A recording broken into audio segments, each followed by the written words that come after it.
The headline: Supreme Court to deliver judgment on presidential election appeals on Thursday. Abuja set to experience blackout due to maintenance of substation by TCN. Remains of former Secretary to the Government of the Federation, Adamu Fika, buried in Kaduna. On the foreign scene, Israel strikes kill 8 Syrian troops, hit Aleppo airport. Hello there, good evening and welcome to the news update on Trust TV. I'm Abdullahi Ahmed.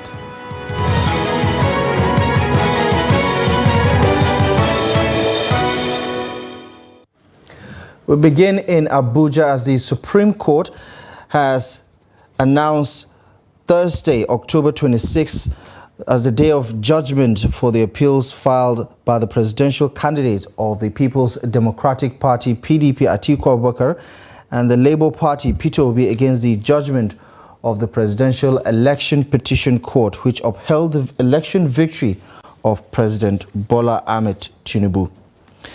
Atiku and Obi had asked the Apex Court to set aside the judgment of the Presidential Election Petitions Court, with Atiku presenting fresh documents from the Chicago State University to prove that the president was not qualified to contest in the February 25th election. The Supreme Court's Director of Information, Dr. Festus Akonde, on Wednesday says the judgment on the appeals has been scheduled for Thursday, October 26th. Now, the Independent National Electoral Commission has called on accredited observers to strictly adhere to the Code of Conduct for Election Observation in the November 11 off-season governorship elections across Kogi, Imo, and Bayelsa states.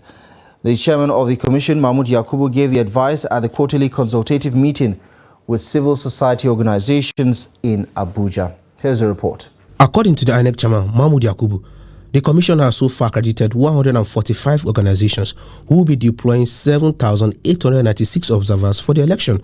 Yakubu, however, laid the fears of the CSO over their concerns on the issue of security, assuring them of the safety of all persons that will participate in the elections and the protection of the process.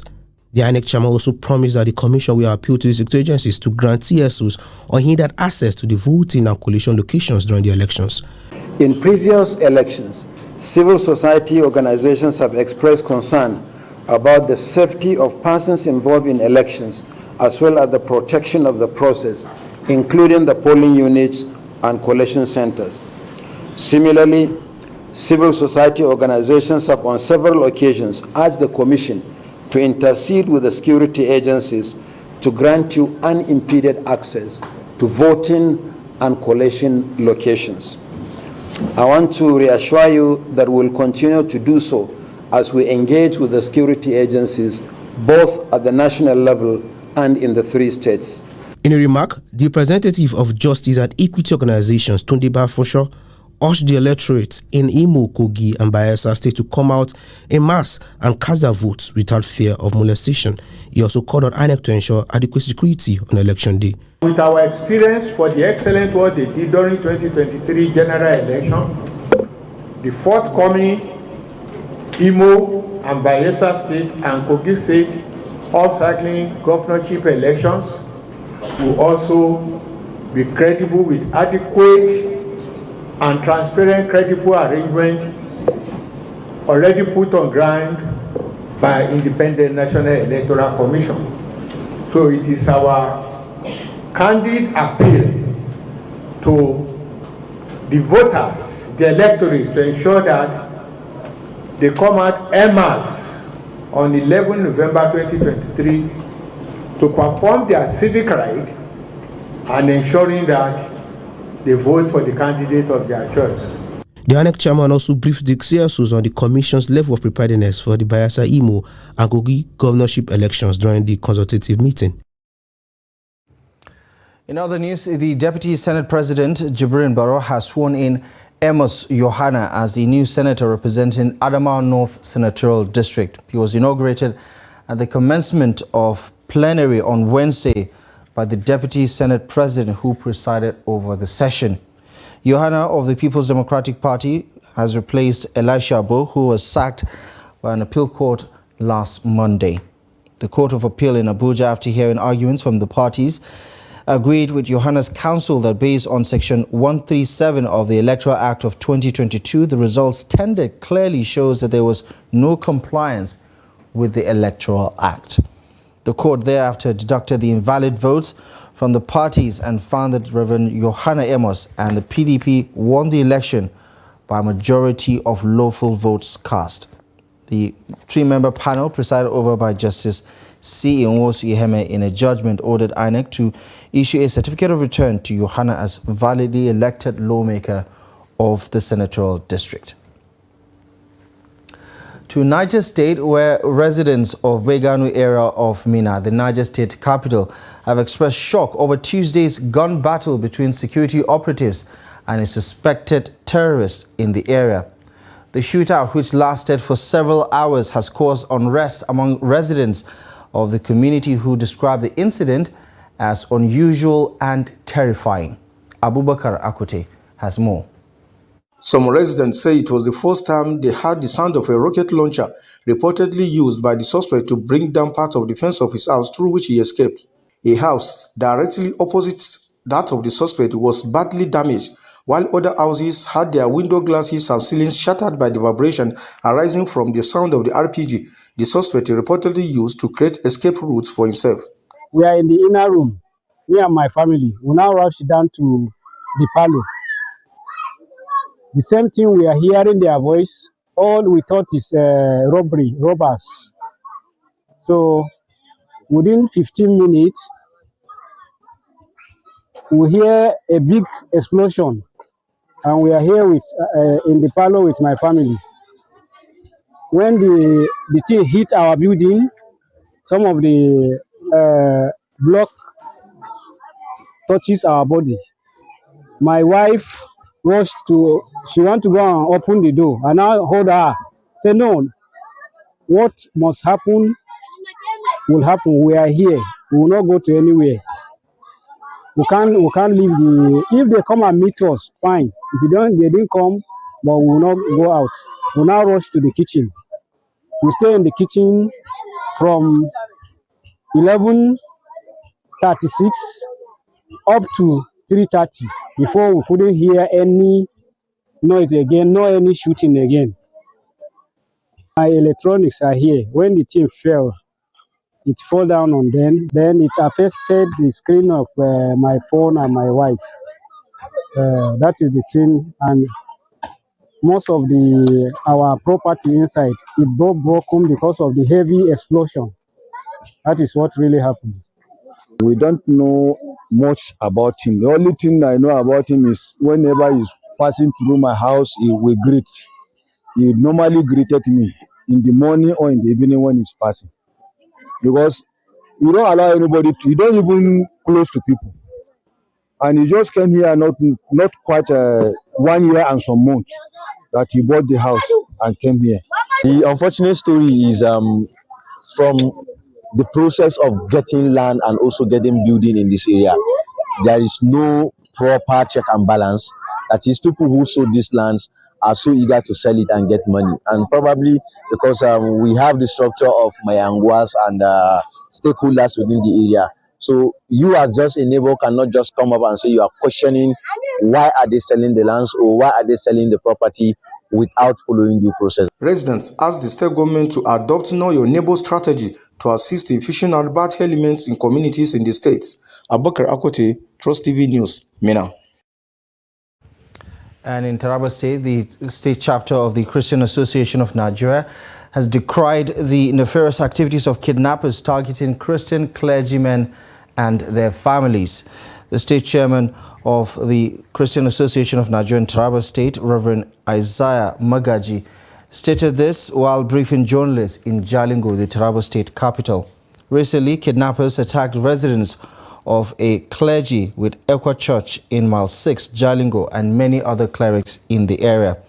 According to the CAN chairman, the association is concerned about the safety of communities and villages over the persistent attacks by criminal elements in the state. While calling for steadfast prayers by members of the public, the CAN chairman stressed the need for both the federal and state governments to step up security to protect lives and property across the country. Mixed reactions are trailing the establishment of the Humanitarian and Poverty Alleviation Fund by the federal government that is designed to address Nigeria's socioeconomic difficulties. Now, in Dutse, the Jigawa State capital, residents who welcome the development also expressed concern on how corruption may hinder the success of the new initiative. Adamu Imam tells us more. The federal government, through the Humanitarian Ministry, approved the fund to the tune of $5 billion after the Federal Executive Council meeting presided over by President Bola Tinubu to address the perennial poverty throughout the country. Some Nigerians believe that if care is not taken, the program will still be a mirage to the less privileged. Now that they have initiated this move, I think with due process, it's a good one. If they had done what is right all this while, this move would have started. But because fairness is not in their calendar, and implementation is another issue as well, maybe some few individuals will continue to benefit, but not the actual beneficiaries. That's the usual occurrence in Nigeria. 30% is going to come out from federal government, and the rest of 70% is going to come out from private sectors and international donors. So this is a very wonderful program that will reduce poverty drastically in this country. However, pointed that previous social investment programs to address poverty did not go well with many in the country due to corruption on the part of Nigerians saddled with the task of executing them. It's a very good platform which is going to help a lot of people. But the challenges now is the corruption. Because if there is not a good coordinator, it will not reach up to the poverty people. That is the less privileged, or to be precise. So those are the kind of challenges I think definitely they're going to face. So I expect the federal government to, find a way of tackling that aspect. We hope that Mr. President will continue to bring new innovation and new system that will reduce poverty in this country. According to Humanitarian Affairs Minister Beta Edu, the fund is expected to be generated annually from the government, donor agencies, the private sector, and other innovative forms of resource mobilization. She added that the governing board will supervise the implementation of the fund and involve key stakeholders that are relevant to the process. Adamu Imam, Trust TV News, Jigawa. Now, 25 soldiers and an officer drawn from various formations within the 82nd Division of the Nigerian Army are being court-martialed in the 82nd Division for various offences. Now, the personnel facing the trial are those whose area of responsibility covers the entire southeastern part of Nigeria and Cross River State. While inaugurating the court-martial, the General Officer Commanding 82nd Division, Major General Hassan Dada, says the court-martial is one of the vehicles used by the military to instill discipline in its personnel, adding that the accused remain innocent until proven otherwise after going through the court-martial and given fair hearing. The General Officer Commanding called on the Defense Council to avoid unnecessary adjournments which would make the case drag on for long. The court-martial has Colonel Usman Ahmad as the president, who is leading 10 other members. It is also a judge, advocate, Captain S.A. Sadiq, whose duty is to advise the panel as proceedings continue.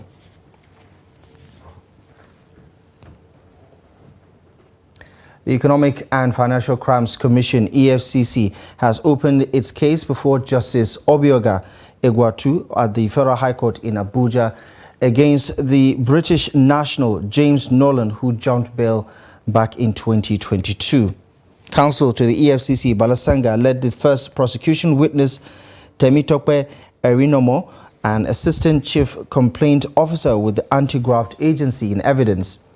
Erinomo, who works in the Special Control Unit of the EFCC, told the court that he was part of the investigating team in the criminal charge filed against Mikat Project City Services Limited and Nolan.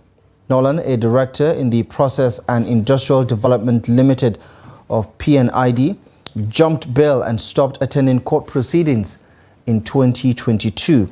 Although Nolan was not in court, his lawyer, Michael Ajara, who was present, however, told the court that he was indisposed, hence he would not be able to cross-examine the first prosecution witness. You're watching Trust News Update. Coming up after the break, we'll tell you the story and the confession of the man who cried wolf. More on this and many other stories after the break. It was never a consensus. We did all our best. You see, in politics, you give your contribution to the best of your ability. If you want, I'll forward to you this statement. You go to this bank and verify. But there are people who say not spending money is not a virtue in coming. itself. Let me finish. But there's so much to be done. Let me finish. Now, you don't allow me to explain myself. The recent development shows abductions are now a factor of informants embedded in community. It's not about the people of Katsina to say that, no, during my administration I was able to stop insecurity. No, it's about collective responsibility for all of us. And what we should ask ourselves is not what has been seen, is the life better? Are there more people who are unemployed who are not become employed? Is the level of corruption has gone down? Is there inclusion? All those issues. We're actually a gas country with associated oil. Our focus has always been on oil, that we have never paid significant attention to gas. To do it effectively, we need to have honest conversation with ourselves. Government needs to come down from its high horse and communicate with the people and build trust. There must be a solution. We cannot continue this way. They must come back to the table and agree. So whose child will do deny education? All these children that sit for jam, they want to go to higher institutions. But just a short while ago you were saying that why bring 10 children when you cannot cater for them? So why bring more universities when you cannot cater for the existing?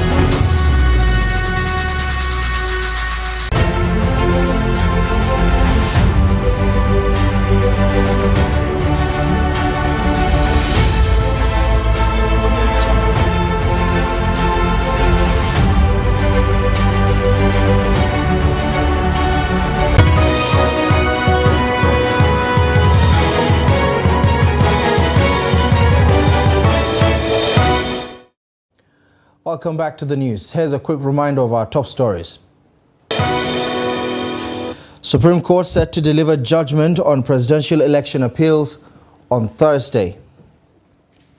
Abuja to experience blackout as TCN maintains substation. Let's bring you more on that story as the management of Abuja Electricity Distribution Company has announced a 9-hour blackout in some districts of the Federal Capital Territory on Saturday, October 28. In a statement on Wednesday, the AEDC stated that this is due to the Transmission Company of Nigeria carrying out a planned maintenance exercise on the 13233 kV Kukwaba transmission station from 9 a.m. to 6 p.m. The districts to be affected include, which are all in Abuja Municipal, include Games Village, Kabusa Gardens, Galadima Village, Human Rights Radio, Sunnyvale City, Sunnyvale, Sun City, and Voice of Nigeria. Others include Penthouse Estate, Panapina World Trans Limited, Alaita Community, Sabon Lugbe, Chika, Lugbe across zones 1 to 9, Trademore, the National Stadium, Eye Clinic, House on the Rock, Indoor Complex, among many others. While the company regrets the inconvenience caused by the maintenance exercise, it assures residents that the outage is necessary to ensure more robust and reliable power supply to customers. Staying with developments in the FCT, the police has arrested and paraded a suspect for making false testimony over the disappearance of his private parts, a situation which led to the death of the falsely accused victim. Now, the police also paraded a suspect accused of being part of a one-chance syndicate robbing residents of their valuables alongside other criminals. Noel Samson tells us more. Allegation of Mawu theft often leads to jungle justice for would-be accused. Imam Daladi was arrested by the police for faking Mawu theft. His actions allegedly led to the lynching of one Tijani Yakubu to death by irate youths. Doctors later confirmed that Imam's organ was intact and not stolen as he falsely claimed. We touched me, then I didn't see my private part. The man starting deny. Before people come, they say I should pull myself. And I pull myself, quite well I didn't see my penis. So then I took her to the station. They still say I should pull up inside the station, I pull up. So the policemen, they are aware that yes, it's true. Then I said to him, they should move up to hospital to go and do the test. Police Commissioner Aruna Garba paraded other suspected criminals arrested by the command. Items recovered from them include stolen vehicles, mobile phones, locally made pistols, flat screen television sets, wristwatch, laptops, live cartridges, among other items. The FCT Police Command newly created Operation Sting and also Anti-One Chance Squad in an effort to rid the city of one-chance activities, carry out a coordinated operations and impounded 9 vehicles. Those are the vehicles you are seeing here. You can see most of them have tinted glasses. Some of the suspects paraded speak about their involvement in the crime they are accused of committing. I got a call from my friend. I should help him to go and draw vehicle for somewhere, and I help him go there and we draw the vehicle, park it on our compound. So after that, I hear a knock from a police, and I come out. I saw policemen, 4 policemen. They said this was the stolen vehicle. Why we get it? And I told them it is my friend called me that I should help him to go and do the car. So they asked me about it. I took them to his residence. They arrest him. I stole 1 laptop and the iPhone 11 Pro Max and the S9. How do you feel now? Sir? How do you feel now? Sir, I'm feeling guilty conscience. They tell us say if you pick am, if you finish am, more go. If you finish am, they'll call us for phone. Make them come pick am, more come pick am. Okay, you drop the passenger for the thieves. Yeah. Then you come back and carry the passenger after they have robbed them. Yes. So how many people you don't do like that before? Me and only 2 cases. The FC Police Commander has reaffirmed its commitment to keeping the city free from criminals. No, Samson, Trust TV News, Abuja. Elsewhere, the former Secretary to the Government of the Federation, Adamu Fika, has died at the age of 90. The elder statesman, who had been battling with a health-related challenge for some time, died mid-flight while returning from a London hospital to Kaduna late on Tuesday evening. The funeral prayers for the Wazirin Fika will hold at Sultan Bello Mosque in Kaduna. Late Adamu was born in Fika, present-day Yobe State, in 1933. He had an illustrious civil service career and later served as the Pro-Chancellor and Chairman of the Governing Council of the Ahmadu Bello University, Zaria. He was also the Chairman of the Board of Trustees of the Arewa Consultative Forum. The Waziri Fika began his educational journey at Kaduna Government College and the Nigeria College of Arts, Science and Technology, now known as Ahmadu Bello University. He held several significant positions, including Permanent Secretary of various federal ministries such as Internal Affairs, Commerce and Communications. He also served as the head of the Civil Service of the Federation and made invaluable contributions to the development of the country. Let's take a look at developments on the international scene. The Israeli Defense Ministry says its airstrikes have killed 8 Syrian troops and also hit Aleppo airport. According to the ministry, the first strike was in response to an earlier rocket fire from the location. It said hours later, Israeli forces struck Aleppo airport in the north as regional tensions simmer over the Israeli-Hamas war in Gaza. pro-Hezbollah fighters in Syria's south have also exchanged cross-border fire with Israeli operatives several times over the past week. Now, the Syrian Observatory for Human Rights, a Britain-based monitor with a wide network of sources on the ground in the war-ravaged country, put the number of dead soldiers at 11, including 4 officers. Israel's army says its fighter jets struck military infrastructure and mortars belonging to the Syrian army in response to the launches towards Israel on Tuesday. And in sports, Nigeria's Super Eagles winger Ademola Lookman has reiterated his commitment to Italian Serie A side Atalanta. The Nigerian international joined the Italian Giants 2 years ago from German Bundesliga side RB Leipzig after a successful loan deal with Leicester City in England. He was the club's top scorer last season with 15 goals and also helped the club to a respectable position on the table. While on his recent form for the Italian side, the former Everton FC attacker says Atalanta is an ideal club for him. Lookman has scored 3 league goals for Atalanta this season.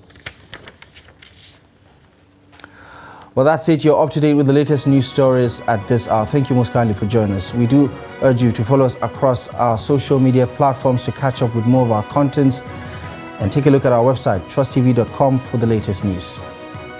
My name is Abdullahi Ahmed. Thank you for watching.